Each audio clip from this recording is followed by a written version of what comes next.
तो जो प्रसंग चल रहा है कि इस समय में जो पार हो गए, झंझट मिट गया सदा का। ये समझ लो आपको कैद से छुटवाना है, जेल से। आपका मूल स्थान तो सतलोक में, जहाँ ठाठ से रहोगे। तुम इसको ठाठ मान रहे हो, व्यवस्था के कारण इसी को आपने ठाठ मान रखे, ये सुख नहीं है। तो वहाँ जाने के बाद फिर आपको सुख होगा सदा के लिए, फिर कभी लौट कर यहाँ नहीं आओगे, झांको भी नहीं। एक भक्त ने प्रश्न किया कि हम पहले भी वहीं थे, हमने गलती की, और यदि हम फिर गलती कर देंगे तो फिर यहीं आएंगे। बताओ, अरे तुम वहाँ पहुँचो तो एक बार जाकर देखो, फिर गलती कर दोगे तुम। जैसे किसी रास्ते से कोई व्यक्ति गया है, जा रहा है, और उसको आगे जाके ठगों ने, डाकुओं ने पीटा, लूट लिया, कपड़े भी उतार लिए और जूते मार कर वापस कर दिया। क्या फिर कभी वो गलती करेगा उस रास्ते जाने की? सपने में भी ना करे। तो इस काल ने हमारे लत्ते तार लिए, हमारी सारी पूंजी नाश करवा दी। तो फिर दोबारा यहाँ के हम परिचित हो गए, यहाँ के क्या सुख है। तो इधर तो देखें भी को ना, आन की तो बात दूर है। वहाँ गलती होली छो होली, बागे गलती कौन करेगा, ऐसे नालायक कौन है। तो पुण्यात्माओं, अब ऐसे ऐसे अज्ञान से भरे हैं भक्त। एक को मैंने कम से कम 1.5 घंटा ज्ञान सुनाया। पहले की बात है, शुरू में जब स्टार्ट किया ये अनमोल वचन, वो सुनता रहा, कहने लगा, भाई ऐसे है भगत जी, बात तेरी लागे सच्ची, पर आज तक मैंने कभी सुनी नहीं किसी से। सतलोक में ऐसा है, सुख है, और मैं हूँ पक्का धुन का, और मैं नाम लो नहीं। जब शुरुआत सी करी थी हमने, मैंने कहा अभी क्यों नहीं ले, जब ज्ञान सच्चा आपने मान लिया। कि इसलिए ना लूँ कि आज तक किसी ने पहले बताया नहीं, और मैं हूँ पक्का, जिस काम का लगा करूँ मैं अधूरा नहीं छोड़ता। और कहीं मैं सच्ची भक्ति कर वहाँ पहुँच जाऊँ, मैंने कोई भी ना पावड़े, वहाँ पर मुझे कोई ना मिले, मेरा जी नहीं लग गए, मैं ना जाऊँ वहाँ पर। फिर मैंने उसको कहा भी यहाँ तू क्या पाएगा, फिर कल न गधा बन गया, कुत्ता बन गया, तो यहाँ के टिंडे लेगा। ने बोला कोई बात नहीं, यहाँ घूमते फिरते दिखे जाएंगे, दिल लगा रहेगा। तो हमारी बुद्धि इतनी स्लिप होगी और हम इतने इस गंदे लोक में इतने रच गए। और सच उसकी बात कुछ दम भी था कि आज तक किसी ने बताया नहीं, कोई ऐसा स्थान भी है। स्वर्ग तक तो हमने सुना, स्वर्ग में जाते हैं फिर वापस आ जाते हैं, ये भी खूब पता है हमने भी, जैसे जितने जिसके पुण्य होंगे इतने रहेंगे। तो पुण्यात्माओं, हम इतने गिरावट में आ गए अज्ञानता के कारण। तो अब इस सतर से, और आपको वहाँ सतलोक के सतर के लेवल का बनाना, ये परमात्मा के ये शक्ति रूपी क्रेन आपकी बुद्धि ने उठा रही है, ये जीव की सतर से नहीं उठ सकती। ऐसा ज्ञान दे दिया परमात्मा ने, ऐसी भक्ति दे दी, ऐसे सुख देगा आपको जो कभी सोचे ना देखे ना सुने। आपने सुने होंगे लेकिन आपने महसूस कभी नहीं हुए, आपको प्राप्त कभी नहीं हुए। आपके घर में सुख देगा, आपकी रक्षा करेंगे परमात्मा नु, आपको दिखा देंगे कि आज 10 क्षण में ना होता था, तेरे साथ ये घटना घटनी थी।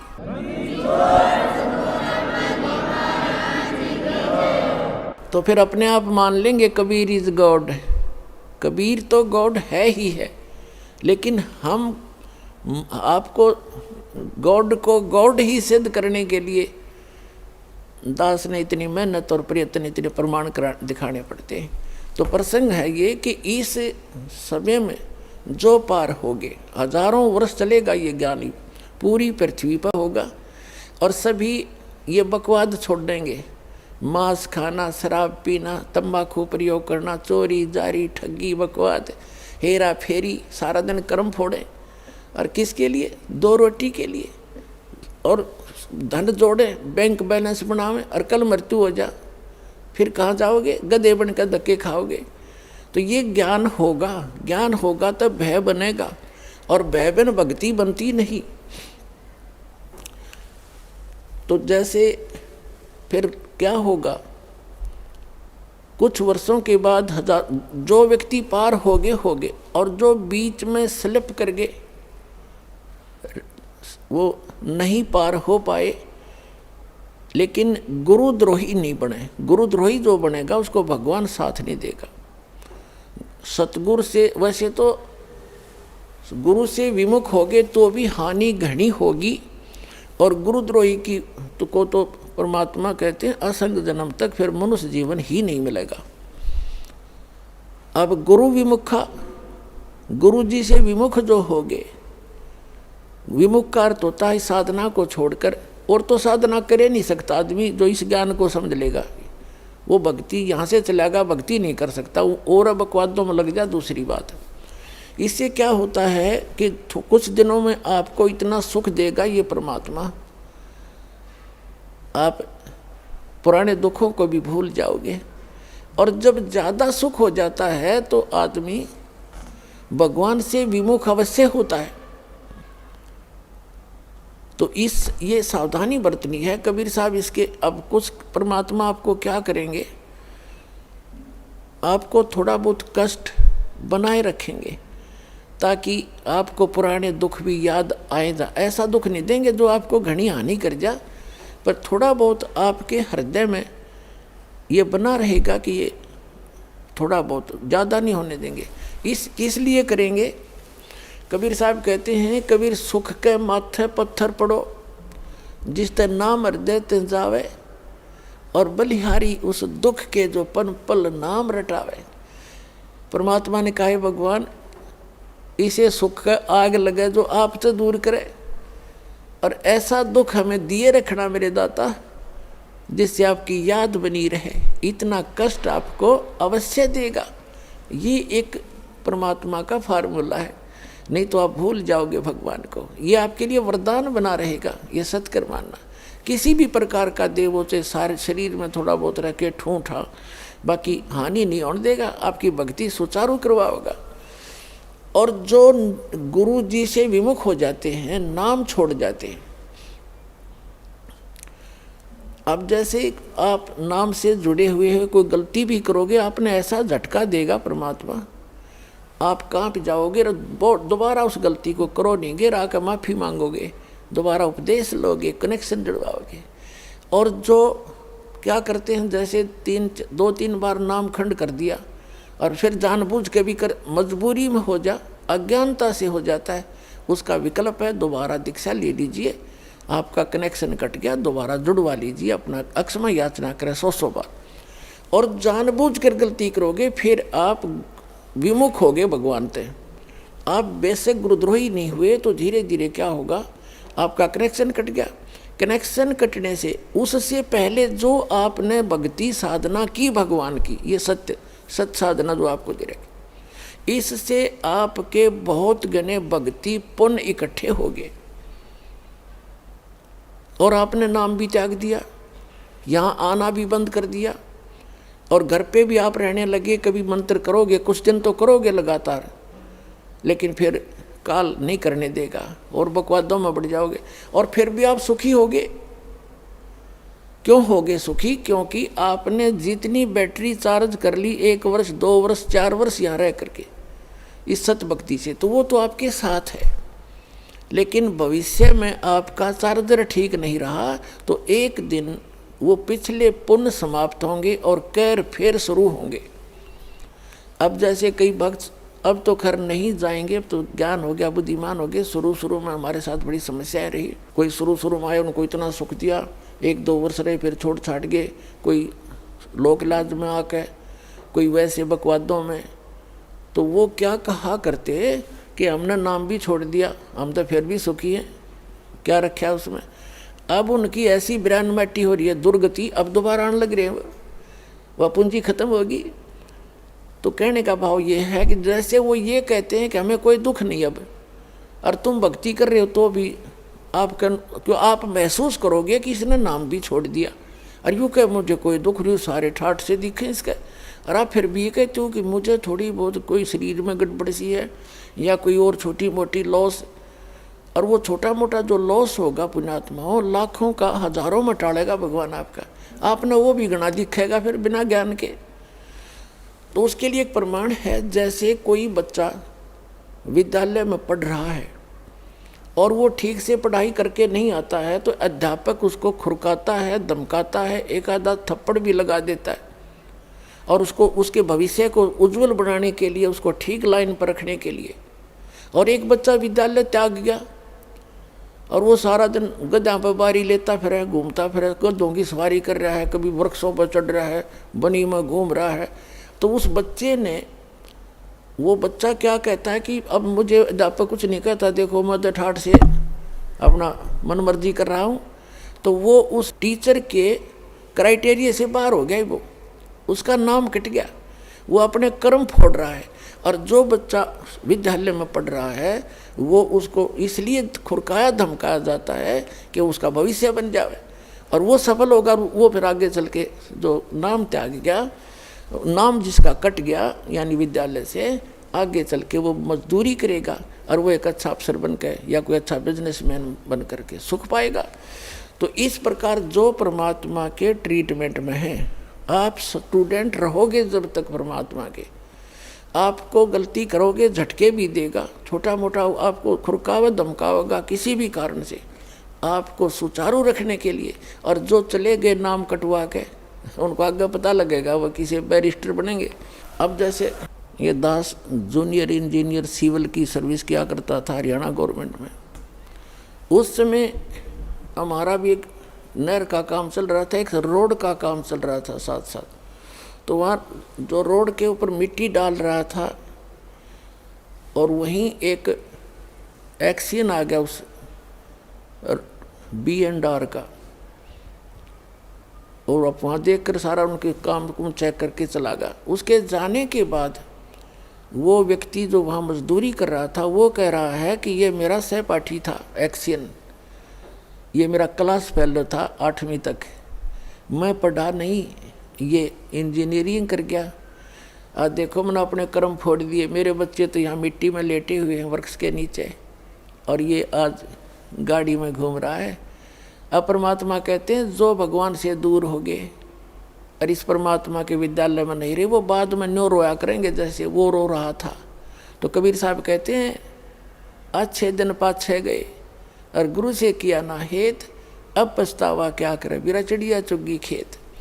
तो पुणात्मा इस तरह अपने सतर्क रहना है, सावधानी बरतनी है।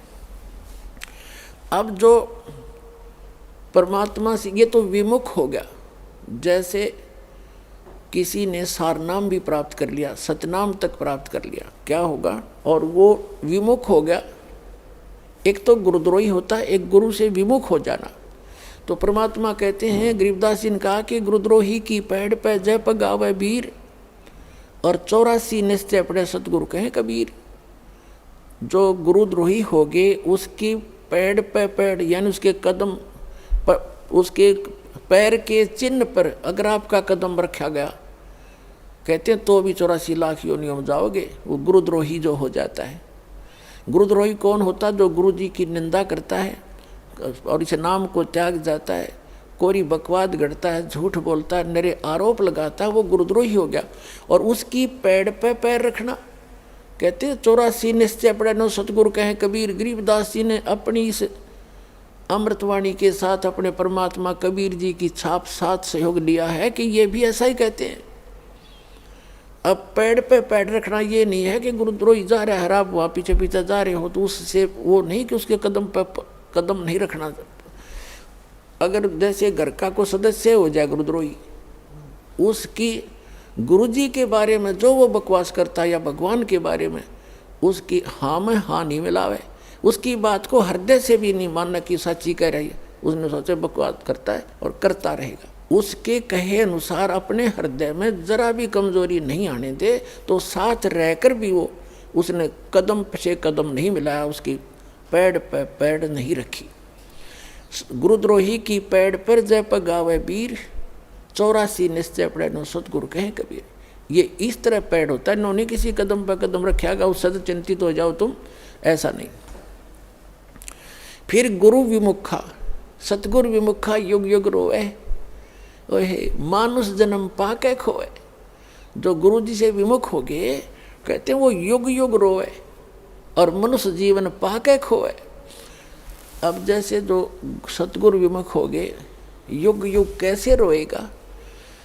अब जैसे प्रथम मंत्र आपको दिया, इसकी आप 108 मंत्र की माला डेली फेरते हो, ज़्यादा बेस से कर लेते हो, क्योंकि यदि करने का है काम। फिर सतनाम का आपको कितनी कीमत बता रखी है। सतनाम पालड़े रंगोरी हो, 14 लोग चढ़ावे राम रंगोरी हो, 3 लोग पास रंगोरी हो, तो ना तुला तुला राम रंगोरी हो। तो जिसने तीनों नाम प्राप्त कर लिए अब वो कितना भक्ति का धनी हो गया। और किसी कारण से सतगुरु विमुख हो गया, विमुख होगा वही पार नहीं होगा, नहीं तो पार हो गया आप सभी। तो विमुख हो गया तो क्या होगा उसके साथ, वो काल की जकड़ में पुनः आ गया वो। फिर अब उस काल उसको कैसे खिला खिला के मारेगा। अब जैसे आपने प्रथम मंत्र का जाप खूब कर रखा है, श्री गणेश जी का, श्री ब्रह्मा सावित्री जी का, श्री विष्णु और लक्ष्मी जी का, और श्री पार्वती और महादेव जी का, और दुर्गा जी का, ये मंत्र आपने खूब कर रखे। और पहला और लास्ट जो मंत्र इन मंत्रों में है वो परमात्मा का मंत्र है। इसके लिए उसमें इसलिए जोड़ा गया है कि जैसे कई बार क्या होता है कि प्रथम मंत्र आप ले जाते हो, कुछ घर का माहौल ऐसा होता है, कुछ विश्वास दृढ़ नहीं होता है, तो ये इतना अनमोल मंत्र है, इस मंत्र का आपने एक भी जाप कर लिया तो भी आपको मानुष जीवन मिलेगा। ये सत्कर मान लिया, मृत्यु होगी घर छोड़ गए, यानी इस नाम के लेने से और विश्वास दृढ़ हुआ नहीं, मंत्र जरूर कर लिया, क्योंकि नाम लेगा यहाँ रहेगा 1-2 दिन तो ठीक से, घंटे 2 घंटे तो मंत्र वो करता ही है। और फिर घर जाकर क्या होता है, कोई न कोई अविश्वास पैदा कर देता है, कोई रिश्तेदार आकर उसको ऊपर के में वार कर धर देगा, वो हमारा नाम खंड हो गया, उससे कुछ होना ही नहीं था, तो उसको ऐसे हानि हो जाती है, उसकी मृत्यु हो जाती है। तो मृत्यु भी होगी तो भी मानव शरीर मिलेगा और फिर अच्छे घर में जन्म देगा, क्योंकि सभी आत्मा उस परमात्मा की है। तो यहाँ से उपदेश लेकर इंसान जो मार खाते हैं वो परमात्मा पर विश्वास ना करके, मर्यादा भंग करके उनको हानि हो ही जाती है। लेकिन इस नाम का बेनिफिट भी उनको भी मिलेगा जैसा उन्होंने किया उस सत्र का। अब क्या होगा, जैसे ये बीच के 5 मंत्र हैं इस प्रथम मंत्र के अंदर, प्रथम दीक्षा मंत्र के अंदर जो बीच के 5 नाम हैं, इनमें इन भगवानों के मंत्र हैं और इनकी इतनी कमाई हो जाती है। जब आप शरीर छोड़कर जाओगे आपको पहले गणेश जी के लोक में रखेंगे और वहाँ आपके अंदर बहुत सी सिद्धियाँ होंगी, आप वहाँ गण बन जाओगे और गणेश गणों का ईश उनका स्वामी है। वहाँ बहुत ठाठ होंगे आपके बहुत से, वहाँ अपनी पूंजी को वहाँ नष्ट करोगे। उस प्रथम मंत्र गणेश वाले मंत्र, गणेश जी वाले मंत्र की कमाई को वहाँ नाश करोगे। वहाँ जब पल्ला खत्म हो लेगा, आपकी पूंजी माइनस हो जाएगी, उसके बाद आपको ब्रह्मा और सावित्री के लोक में प्रथम मंत्र की पुण्य कमाई के साथ वहाँ भेजा जाएगा। वहाँ जाकर नैश्रित आपका ऐसे ही देव घर में जन्म होगा, फिर आप वहाँ कर्म पूरे करोगे, अपने ठाठ वहाँ भोगोगे। वहाँ भी रेस्टोरेंट है और आपकी कमाई के कुछ चार्ज लेते हैं ये सब। वहाँ जब आपकी पुण्य समाप्त हो जाएगी, वहाँ से फिर विष्णु जी के लोक में भेजा जाएगा और फिर वहाँ से जब आपके पुण्य समाप्त होंगे फिर आप शिव जी के लोक में भेजे जाओगे। जब आपके वहाँ पुण्य समाप्त हो जाएंगे ये भक्ति के, फिर आप दुर्गा जी के लोक में भेजे जाओगे। वहाँ जब समाप्त हो जाएंगे, जिसने प्रथम मंत्र का रखा है, सतनाम भी ले रखा है, तो उसके बाद क्या होगा, सतनाम के प्रथम मंत्र जो ब्रह्म का मंत्र है, फिर आप ब्रह्म लोक में जाओगे और वहाँ इनसे ज़्यादा सुख है या बकवाद ज़्यादा है। वो एक अच्छा रेस्टोरेंट है। इन अन्य जैसे एक तो हिसार और रोहतक में रेस्टोरेंट हो, एक दिल्ली में वो कैसटार बोल रहे हैं वो हो, तो उसका खर्चा भी ज़्यादा, उसमें बकवाद भी ज़्यादा, उसमें सुविधा भी ज़्यादा, लेकिन उसका खर्चा भी अधिक ही होता है, उसका चार्ज भी अधिक होता है। तो ब्रह्मलोक में वही जा सकता है जिसके पास ही प्रथम मंत्र ओम नाम का जाप की श्रद्धा से भक्ति की हुई हो। तो फिर वो रहेगा ब्रह्मलोक में। और फिर जो दूसरा मंत्र है सतनाम के अंदर, जो दूसरा मंत्र है जो श्वास उश्वास से जो आपको दिया जाता है, उसकी कमाई को इसने वहाँ एक बना रखा है नकली अलखलोक, नकली सतलोक। उस सतलोक में रखता है ये। ब्रह्मलोक उनसे हटकर है, जो महाइंद्र का लोक है, वो ब्रह्मलोक का वो पोर्शन है जहाँ ये ब्रह्म के ओम नाम की जाप की कमाई वाले हंस वहाँ रहते हैं। कहने का भाव ये है दास का कि आपकी और जिसने सारनाम मिल गया है पूंजी, वो बाकी तो उसकी सारी नष्ट हो जाएंगी।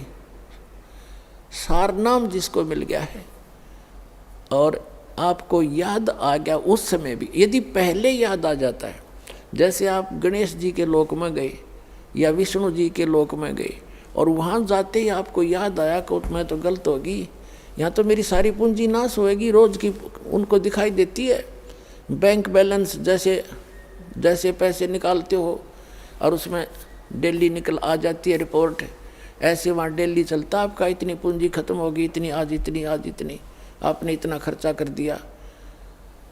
तो फिर उसको याद आता है कि भैया तो गलत हो गया, और गुरुजी बताया करते थे ये तो बात बिगड़ गई, मैं तो गलत आ गया, मैंने तो कहीं और जाना था।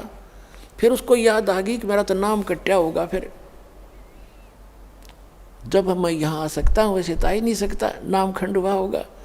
तो यहाँ कहते हैं शिव मंडल ब्रह्मापुरी चाहे विष्णु लोक में हो, हमरे गुण भूले नहीं तो आन छुटाऊँ। तो यदि वहाँ भी आपका ये बात याद आ गई कि मैं तो गलत आ गया, भगवान कोई गलती बनी होगी मेरे ते, वो गलती ऐसी बनती है जो स्वयं को मालूम ना हो और गुरुद्रोही ना हो, वैसे गफलत करके हट जाता है आदमी दूर, तो वो गुरुद्रोही नहीं होता, उसकी फिर वहाँ भी अर्जी स्वीकार होती है। तो परमात्मा वहाँ पहुँच जाते हैं और उस लोक में जाकर वहाँ के प्रधान से कहते हैं छोड़ इसको, ये हमारा भक्त है, तुम कैसे ले आए इसको। तो तुरंत हाथ खड़े कर देते कि ले जाओ जी, ले जाओ अपना।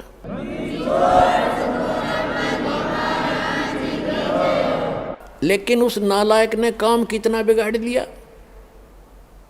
अब उसको कहाँ रखेंगे भगवान। इस एक ब्रह्मांड, प्रत्येक ब्रह्मांड के अंदर मालिक ने अपना एक राजदूत भवन जैसे होता है ना, प्रत्येक कंट्री का, प्रत्येक कंट्री में, प्रत्येक देश का प्रत्येक देश में, ऐसे मालिक ने ऐसा गुप्त स्थान बना रखा है वहाँ पर। और वो इनका भी समझ में नहीं वो है क्या चीज़, तो वहाँ ले जाकर स्टॉक रख देते हैं बीज रूप में, बोरी की बोरी भरी धरी है वहाँ पर। अब वो जो इस कलयुग के अंदर रह गए हुए और फिर उनका, क्योंकि काफ़ी दिन के बाद पहले तो यहीं ठाठ दिखेंगे, उसमें फिर मृत्यु होगी, इतना बहुत देर हो चुकी होगी और ये भक्ति युग समाप्त हो चुका होगा, कलयुग का अंतिम चरण प्रारंभ हो चुका होता है। तो अगर उससे पहले याद आ जाती, दोबारा जन्म देते हैं परमात्मा, यहीं पटक देते हैं फटाफट और शुरुआत कर देते। और जो बाहर रह जाते हैं उनमें वो फिर क्या होता है, वहाँ स्टॉक रखा भगवान ने। और अब जो वो 4 युग तक उन वहीं बंद रहेंगे, उनको मालिक एक आध को बेसिक जैसे कुछ एक को कलयुग में भेज देता है, फिर उनको शुरुआत हो जाती है धीरे धीरे, फिर उनकी संतानें बढ़ती हैं, उन भक्ति बीजों के घर पर ही परमात्मा उन स्टॉक को अब भेजेगा आपके घर, जो किसी युग में, सतयुग में उन्होंने भक्ति की थी। तो इतना समय और लेट हो गए वह, और अब शुरू होगा, अब फिर भी गलती खा सकते हैं ऐसे नालायक। तो कहने का भाव आपको सतर्क करना चाहता है दास कि असंख्य युगों के बाद ये दाव लगा है। गरीबदास जी कहते हैं ये संसार समझदा नहीं, कहंदा श्याम दोपहरे नो, गरीबदास ये वक्त जाते रोगे इस पैरे नो। ये हाथ से छूट गया ये गोल्डन चांस, फिर रोया करोगे इस वक्त को, ये हाथ नहीं आओगा।